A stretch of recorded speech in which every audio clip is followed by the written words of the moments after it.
gritting his teeth. He's going to go right down to the line. Has he done enough to hang on? My goodness, he has.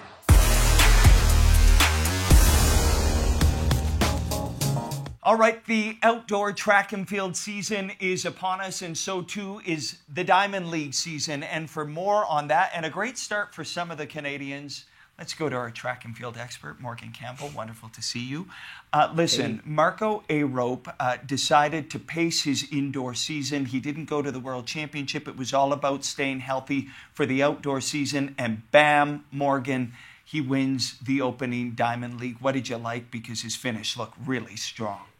Well, he also ran, just like your story where you went and you interviewed him, he talked about meeting David Rudisha. That was a David Rudisha-esque run in the sense that from 200 meters, he's running up the pacemaker's back. And the second the pacemaker falls off like this booster rocket, Arop is in the lead. And he's not just one of these guys that gets to the front and controls the race by speeding up or slowing down from there. He just took that from wire to wire, which is a difficult thing to do against world-class competition. Ran 143.6, which I don't know if it's the world lead still, but it's up there. An encouraging sign this early in the season. And again, the trick for all these world-class track athletes is no matter how fast you open it, scarcely matters unless you can improve between here and Paris. So what you don't want is to run your best race of the season, your first race of the season. So it was a really good race, but there's still room to improve for Marco, and that has to be the most encouraging aspect. Another encouraging thing from my perspective of watching the evolution of Marco, Morgan, is the fact that he continues to find new ways to run the race and win the race. You know, we probably exhausted the storyline of how he ran out of steam in Tokyo in the semifinal, and that was a tough pill to swallow. But he has been trying to find a way to run the perfect race, but he seems comfortable now with not leading wall to wall and sort of taking what the race is giving him and then just clipping those competitors at the line. Well, the truth is, unless you are David Rudisha, who in his day could run from the front and had such a margin, such a wide margin, he had a second of cushion, that he could run his race that exact same way every time and no one can do anything about it. Everybody else has to find a way to win whatever race winds up unfolding. And I think this is what you're seeing now from Marco. All right, let's go to the women's 200-meter. It is still early. Sha'Carri Richardson making her outdoor debut, clipped by a 19-year-old Aussie, Morgan. Some outside smoke, but break down this 200-meter for us. Yeah, well, with Sha'Carri, she is always under the microscope, and especially in this age of social media when feedback is not only immediate but it's constant. And so from now until the 100-meter final and then the 200-meter final and the 4x100-meter final in Paris, it's going to be a constant stream of people analyzing Sha'Carri Richardson and trying to read deeper meaning into every single last result. I'm going to caution people not to do that right here. She ran 22.9, which for her isn't that great a time, but you kind of have to keep in mind she is not necessarily a 200-meter runner. She's a 100-meter runner who is also good at the 200 meters, peaked at the 200 meters last year in Budapest and won that bronze medal. The other thing to keep in mind in these early season track meets is each person, one, is just at a different phase in their training. And Tori Lewis from Australia, they don't have an indoor season. They have an outdoor season. They've already had outdoor trials. So she's at a different level of sharpness than Sha'Carri.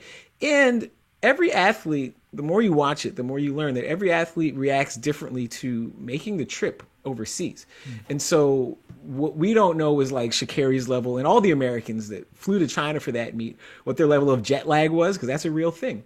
And a week from now, she might feel different. This was really, really highlighted at the 2021 or the 2020 Olympic Games in 2021, when some teams like Canada, UK, they had long base camps in Asia to acclimatize to the time change, whereas the American athletes were just kind of flying over 5 days before, and that jet lag is a bear. So what we don't know from Sha'Carri is how she dealt with the jet lag, and again, what phase of her training she is at. Last year, she opened really quickly. She had that wind 8 at 10:57 in Florida, but Sha'Carri Richardson, up until last season, the big obstacle she had to overcome in her career was peaking too early. We would see a lot of fast times from her in May and June, and you'd see this plateau and a little bit of backtracking in July and August. So if I'm Sha'Carri Richardson's team, like my goal is not to get her to break world records in April. It's to build her up to July and August. So we'll see.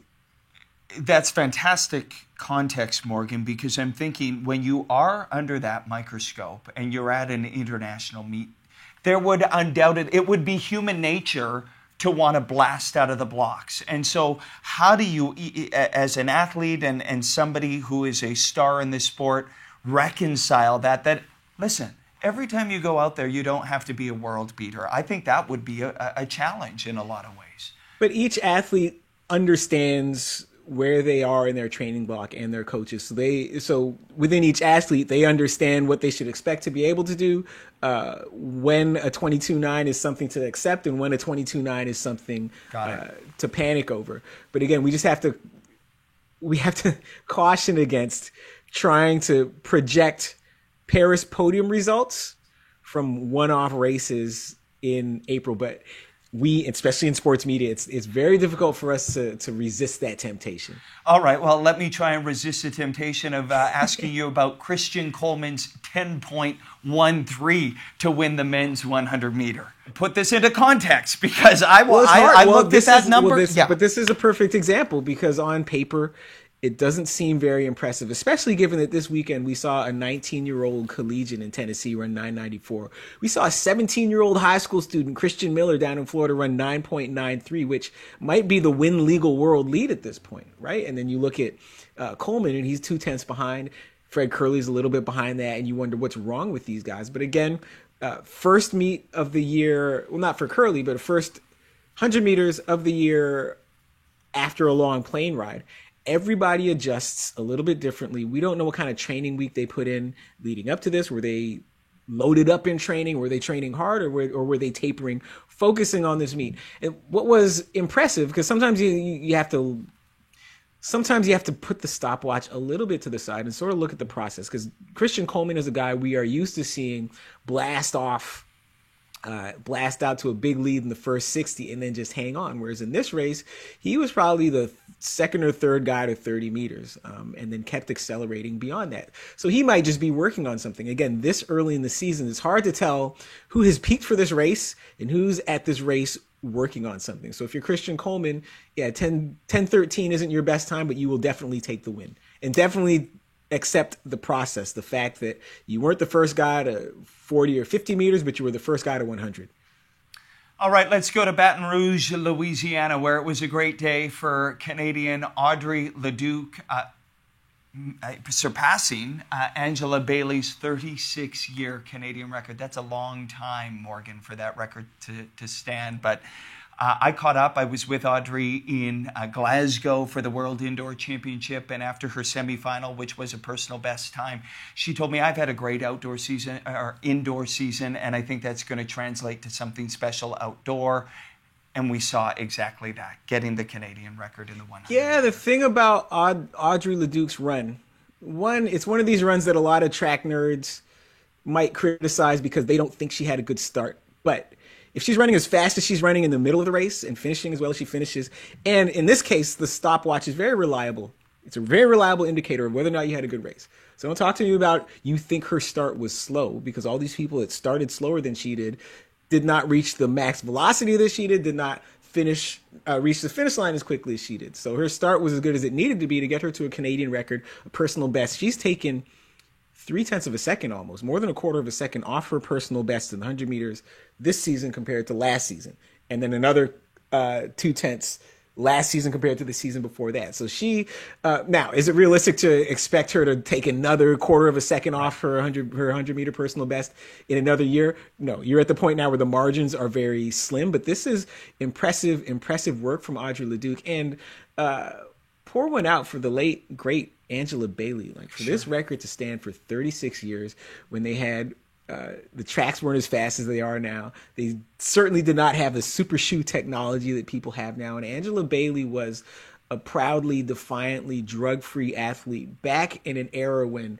doping control was famously lax. And so for her to have done this and establish a record that stands for 36 years is something truly remarkable, and we can't lose sight of that either. You did an outstanding piece that you can read on cbcsports.ca, a deep dive into the life and times of Andre DeGrasse and of course, his pursuit of shaving 0.06 seconds off to surpass Surin and Bailey, 9.84, that Canadian record. But you were in Jacksonville, Florida. We always love to hear from Andre, and you had a front row seat to his training and what he's doing, Morgan. Where is Andre at right now? Where's Andre's in Jacksonville? Right.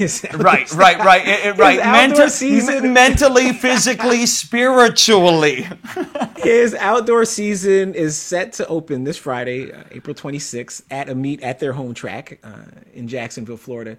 And so the story, yes, was about Andre DeGrasse's quest to set a 100-meter personal best at 29 years old in his 10th season on the world-class stage.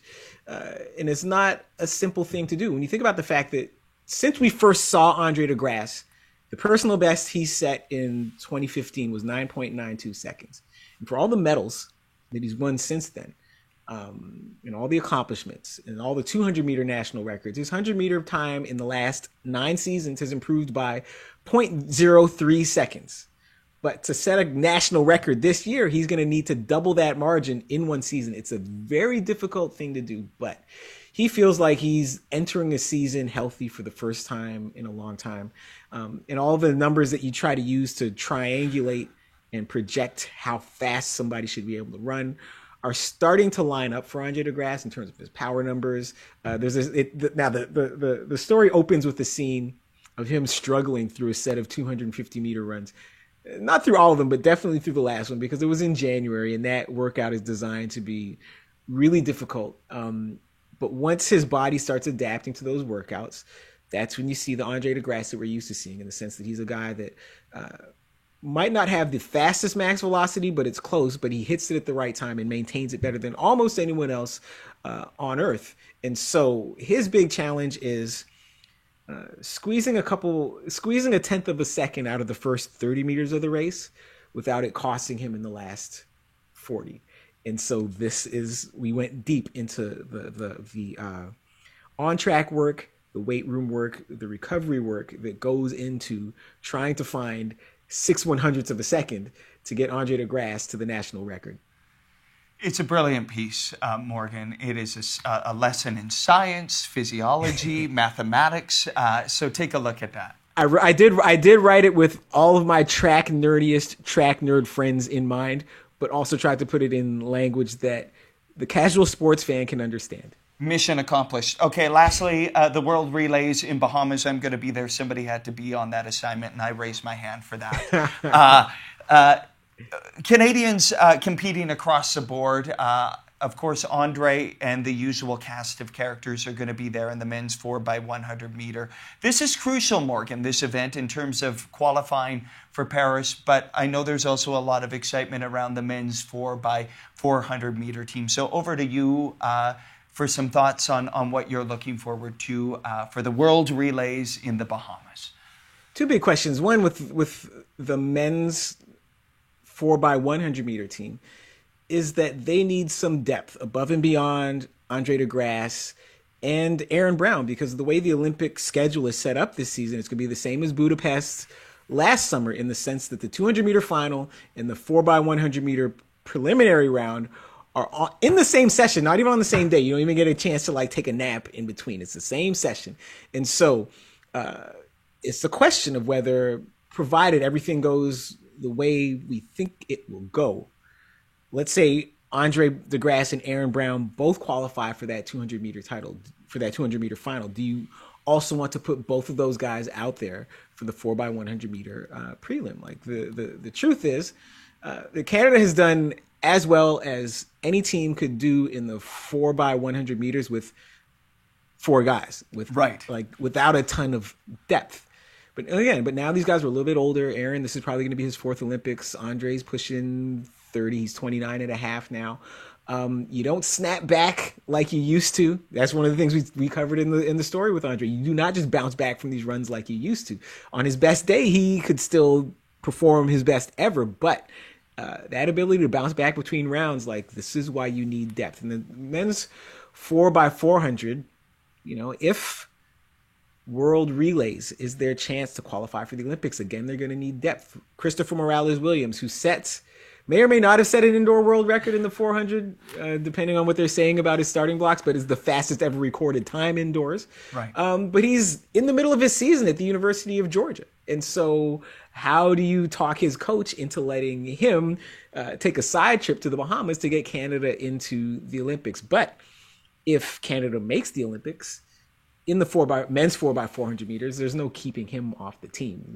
I promise you, there are not 4 other people in Canada who are going to run faster when healthy over 400 meters, indoors or outdoors, than Christopher Morales-Williams. So Canada's, again, on the men's side, the test is depth. Do you have enough people outside, aside from your stars, to get you to where you need to go so that the stars can get the team where they need to be?